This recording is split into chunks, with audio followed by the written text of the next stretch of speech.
آپ سن رہے ہیں طبقاتی جدوجہد، انقلابی سوشلزم کا علمبردار۔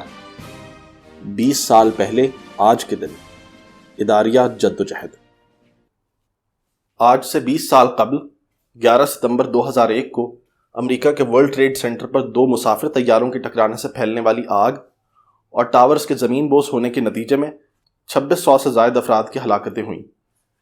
اس حملے میں دہشت گردوں نے 4 طیارے اغوا کیے، جن میں سے 2 بوئنگ طیارے ورلڈ ٹریڈ سینٹر کے دونوں ٹاوروں سے ٹکرائے گئے، جبکہ ایک طیارہ پینٹاگون کی عمارت سے ٹکرایا گیا، جبکہ چوتھا طیارہ امریکی ریاست پینسلوینیا میں گرا۔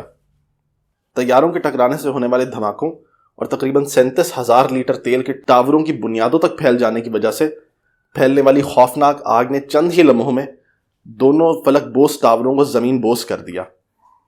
آگ کی شدت کا اندازہ اس بات سے لگایا جا سکتا ہے کہ حملے کے اگلے 100 روز تک ٹاوروں کے ملبے میں آگ جلتی رہی۔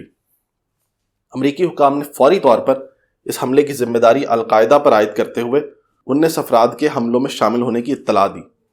اس حملے کا ماسٹر مائنڈ عالمی دہشت گرد تنظیم القاعدہ کے سربراہ اسامہ بن لادن کو ٹھہرایا گیا، اور افغانستان میں امریکہ اور اتحادیوں کی مدد و معاونت سے اقتدار پر براجمان ہونے والے طالبان کی حکومت سے اسامہ بن لادن سمیت دیگر القاعدہ رہنماؤں کو امریکہ کے حوالے کرنے کا مطالبہ کیا گیا۔ مطالبہ تسلیم نہ ہونے کی صورت میں اکتوبر 2001 میں امریکہ اور اس کے اتحادیوں نے افغانستان میں فضائی حملوں کا آغاز کیا، اور نومبر میں کابل کو فتح کرتے ہوئے طالبان کو اقتدار سے بے دخل کر دیا۔ گزشتہ 20 سالوں کے دوران دہشت گردی کے خلاف اس جنگ کے نام پر افغانستان اور پاکستان میں کم از کم 3.5 لاکھ افراد کی ہلاکتیں ہوئیں، جن میں بڑی تعداد عام افراد، خواتین اور بچوں کی بھی شامل تھی۔ اتحادی افواج کے 3500 افراد کی ہلاکتیں ہوئیں، جبکہ افغان فورسز، سامراج کی طرف سے قائم کردہ حکومت کے اہلکاروں اور پاکستانی فورسز اور حکام کی ایک بڑی تعداد بھی اس دہشت گردی کی جنگ میں لقمہ اجل بنی۔ 20 سالہ جنگ کے دوران سامراجی فوجوں نے جنگی جرائم کی بھی اندوہناک مثالیں قائم کی۔ گزشتہ 20 سالوں کے دوران ہزاروں ارب ڈالر خرچ کرنے اور قتل و غارت گری مسلط کرنے کے باوجود امریکہ اور اس کے دیگر اتحادی ممالک از شکست دوچار ہو کر افغان شہریوں کو اسی کیفیت میں چھوڑ کر بھاگنے پر مجبور ہوئے جس کیفیت سے نکالنے کے لیے وہ افغانستان میں آئے تھے۔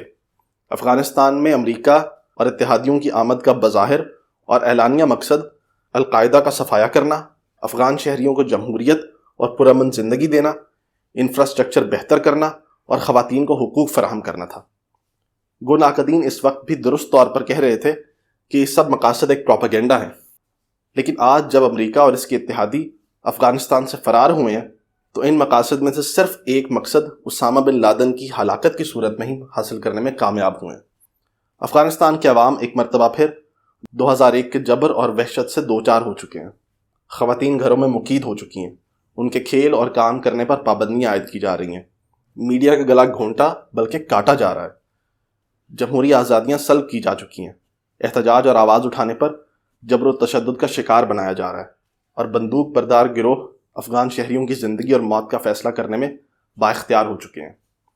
اس سب کے علاوہ ایک اور خوف جو اس خطے پر مسلط ہو رہا ہے وہ بھوک و احتیاج کی وحشت کا خوف ہے۔ متعدد مسلح گروہ بھی بدستور اس خطے میں موجود ہیں، مختلف علاقائی طاقتوں کے پراکسی گروہ بھی موجود ہیں، اور سامراجی ممالک گدھوں کی طرح قدرتی وسائل سے مالا مال اس خطے کی طرف للچائی نظروں سے دیکھ رہے ہیں۔ دوسری طرف گزشتہ 20 سالوں کے دوران جو کسی حد تک پڑھی لکھی نوجوان نسل پروان چڑھی اور جن خواتین نے عام زندگی میں حصہ لینا شروع کیا، وہ افغانستان سے مسلسل بھاگنے کی کوششوں میں مصروف ہیں۔ لاکھوں افغان شہری اس وقت تک ملک سے فرار ہو چکے ہیں، ہزاروں مزید افغانستان سے فرار ہونے کی کوشش کر رہے ہیں۔ 20 سال قبل جس دہشت گردی کے خلاف یہ جنگ شروع کی گئی تھی، اس دہشت گردی کی بنیاد بھی انہی سامراجی طاقتوں نے افغانستان کے سور انقلاب کو کچلنے اور سوویت یونین کے خلاف جنگ کا ایندھن بنانے کے لیے رکھی تھی۔ پھر اسی افریت کو کچلنے کے لیے افغانستان پر سامراجی یلغار کی گئی، اور آج اسی افریت کو پہلے سے کئی گنا زیادہ طاقتور حالت تک پہنچا کر اس جنگ میں بری طرح شکست کا شکار ہونے والی سامراجی طاقتیں انسانیت کی تذلیل کا تماشا دیکھ رہی ہیں۔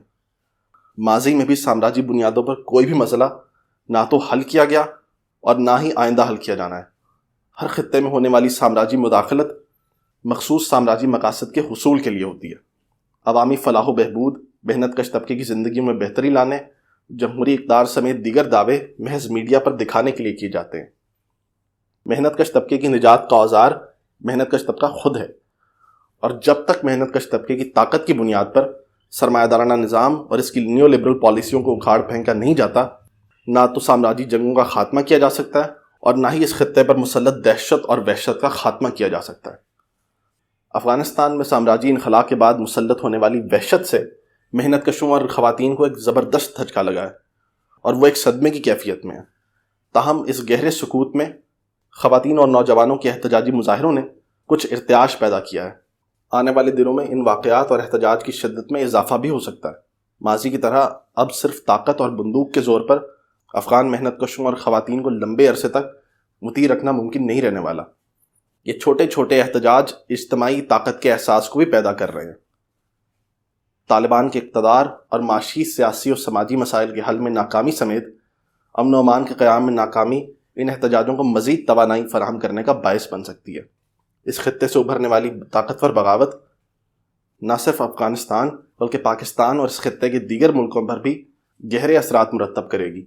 کسی ایک علاقے میں سرمایہ داری پر لگنے والی کاری ضرب نسل انسان کے مقدر کے بدلنے کی بنیادیں رکھنے کا باعث بن سکتی ہے۔